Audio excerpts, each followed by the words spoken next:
The opportunity to work in the Batman universe is a real privilege. There's a huge level of expectation.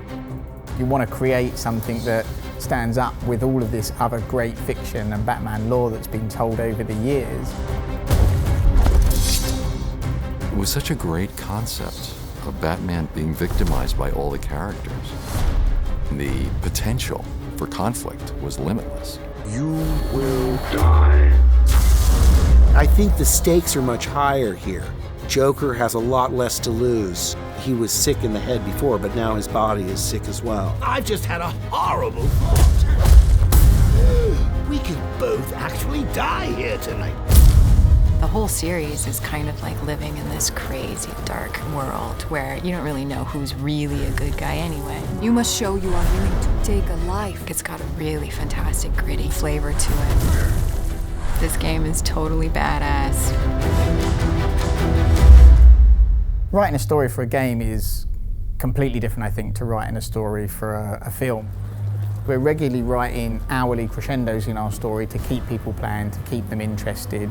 And then obviously the long-term story arc, you know, Batman's poisoned, what's going to happen, he's dying, Joker's dying, where's this going? If you wanted to be cured so badly, you only had to ask. The great thing about Batman's Rogues Gallery is that everyone's a bit different, everyone's out for their own end, and all those things they're trying to achieve are slightly different. Bring out the defenders!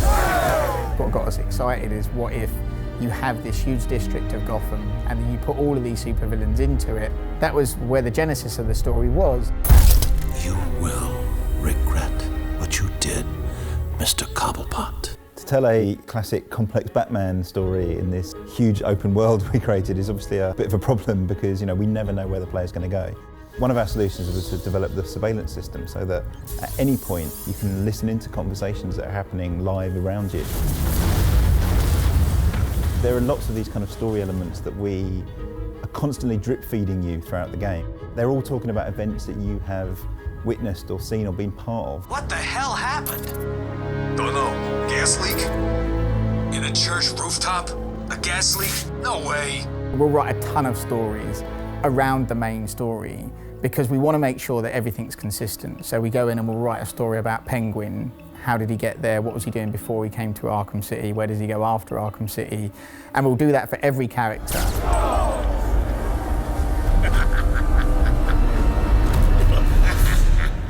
We always thought Penguin was going to be, you know, a hard character to put in our game, you know, because traditionally, you know, he's this little guy, monocle, top hat, which, you know, looks great drawn, but when we put him in 3D, it just wouldn't have worked.